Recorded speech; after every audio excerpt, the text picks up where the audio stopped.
Wilfrid Gordon McDonald Partridge by Mem Fox. There once was a small boy called Wilfrid Gordon McDonald Partridge, and what's more, he wasn't very old either. His house was next door to an old people's home, and he knew all the people who lived there.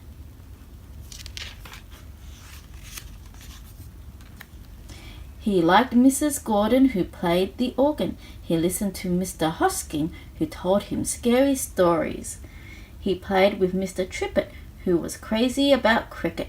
He ran errands for Miss Mitchell, who walked with a wooden stick. He admired Mr. Drysdale, who had a voice like a giant.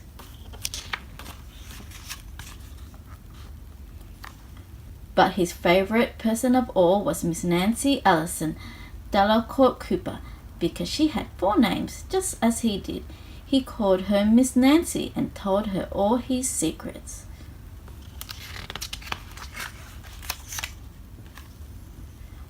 One day, Wilfrid Gordon heard his mother and father talk. "Why is she a poor old thing?" asked Wilfrid Gordon. "Because she's lost her memory," said his father. "It isn't surprising," said his mother. "After all, she is 96. "What's a memory?" asked Wilfrid Gordon. He was always asking questions. "It's something you remember," said his father. But Wilfrid Gordon wanted to know more, so he called on Mrs. Jordan, who played the organ. "What's a memory?" he asked. "Something warm, my child, something warm."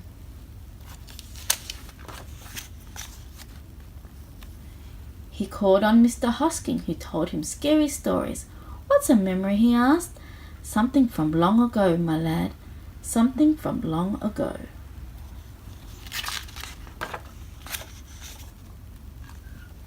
He called on Mr. Tippett, who was crazy about cricket. "What's a memory?" he asked. "Something that makes you cry, my boy, something that makes you cry." He called on Miss Mitchell, who walked with a wooden stick. "What's a memory?" he asked. "Something that makes you laugh, my darling, something that makes you laugh."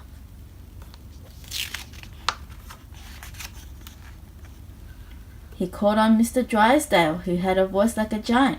"What's a memory?" he asked. "Something as precious as gold, young man, something as precious as gold."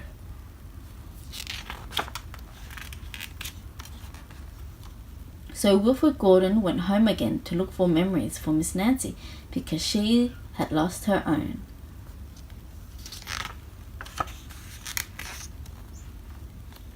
He looked for the shoebox of shells he had found long ago last summer and put them gently in a basket. He found the puppet of strings which made everyone laugh, and he placed that in the basket too. He remembered with sadness the medal his grandfather had given him and laid it carefully next to the shells.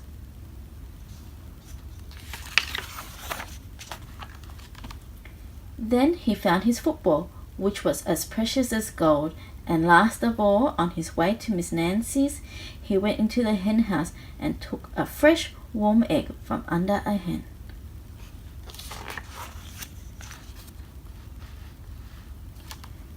Then Wilfrid Gordon called on Miss Nancy and gave her each thing one by one. "What a dear, strange child to bring me all these wonderful things," thought Miss Nancy. Then she started to remember. She held the warm egg and told Wilfrid Gordon about the shiny speckled blue eggs she had once found in a bird's nest in her aunt's garden. She put a shell to her ear and remembered going to the beach by tram long ago, and how hot she had felt in her button-up boots.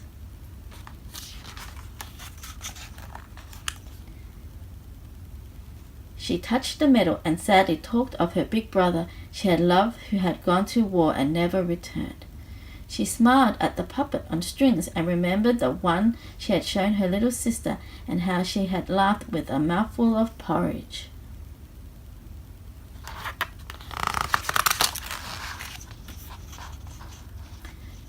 She bounced the football to Wilfrid Gordon and remembered the day she had met him and all the secrets they had told. And the two of them smiled and smiled because Miss Nancy's memory had been found again by a small boy who wasn't very old either. The end.